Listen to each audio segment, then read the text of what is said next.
today's video, and today we're going to take a look at a brand new video where I'll talk about the United States Senate and my projections for all of those races. So without further ado, let's get right into the video. I am on my path to 80 subscribers, and I hope to reach there by the end of this year.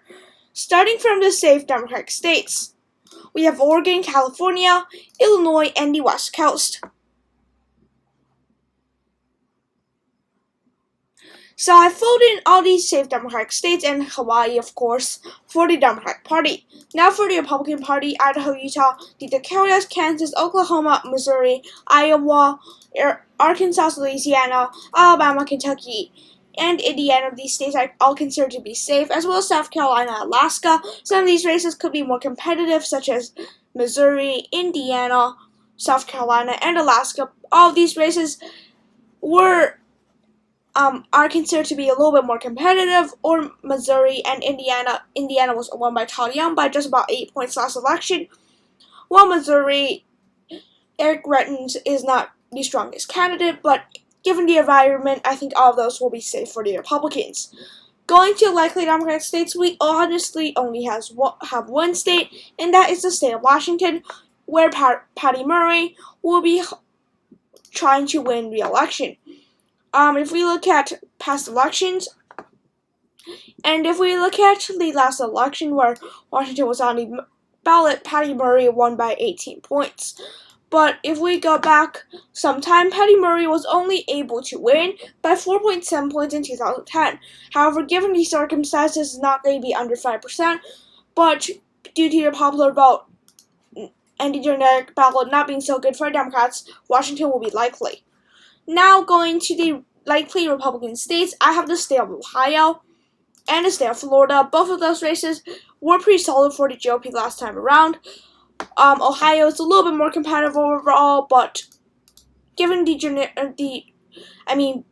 Ohio was safe last time around, but given the incumbent is going to retire, I still would rate that as likely, but the circumstances are just not very good for Democrats. Going to the lean Democratic states, I have the states of Colorado and New Hampshire.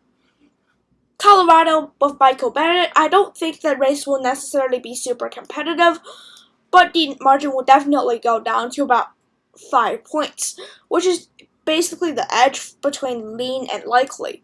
Now, going to the state of New Hampshire, Chris Sununu has just announced that he will not run, giving the Democrats a pretty good, stand in the state. Donald Bolduc is likely going to be the Republican nominee, as Kelly Ayotte has also announced she will not run, and given the latest polls, I have to give that towards the Democrats.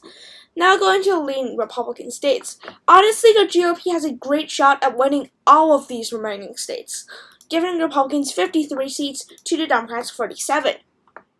Starting from the lean GOP states, I have Wisconsin, North Carolina, and Georgia. So these states I consider to be lean for the GOP. The final toss-up states are Nevada, Arizona, and Pennsylvania. I have flipped Georgia, but Pennsylvania remains in that too close to call column. Wisconsin and North Carolina were both won by their incumbents by relatively comfortable margins in 2016, with Ron Johnson winning by 3.4 points and Richard Burr of North Carolina winning by a pretty astounding 5.7 points. However, there was a third party who took away 4% of the vote. In North Carolina and Wisconsin, there was also a third party that took 3% of the vote, but also you just don't run failed candidates in the Senate. Now, if we look at the other races here, Pennsylvania, Nevada, and Arizona, I think we should first take a look at Georgia. Georgia's Democratic candidate was elected under, I'd say, fairly different circumstances in the special election against a very, very unpopular figure in the Republican Party, which ultimately gave the Democrats the Senate majority with the other Georgia seat. I do think that next time around, things will not be too well. Again, Herschel Walker does have, I consider a relatively dark past, but I still think lean is a good characterization. Now, if we look at the final few races here, I'm going to start by giving Pennsylvania towards the Republicans They do have an incumbent that is set to retire. However, given the year, I'm not seeing the Democrats flip any races, nor do I see Nevada, Kevin Cortez Masto, in a little bit of trouble. I do believe she'll have trouble at winning re-election. She was able to win with just one county, Clark County, but next time around it will just be much more difficult for him. And just using the President 2020 data, let's see if I can find it. Here we go. The results of the 2020 presidential election, Nevada only went to Democrats by a very narrow margin statewide, by only about 35,000 votes, and that's Biden carrying Washoe County. And if the Democrats lose Washoe County, that means that the Democrats only have about 15,000 votes, like 12,000 votes to spend in the rest of the state to lose, and Clark County would be that trouble place for Democrats to lose quite a few votes. In Arizona, I'm a little bit conflicted about this one. I'm still going to give it to Mark Kelly, to the Republican, most likely Mark Brnovich or someone like that. I do believe that Arizona will be contentious, but in the end, though, Mark Kelly is a strong candidate. However, it was a little bit, he is polling pretty well in the polls. However, you do have to take a look at that at a different perspective.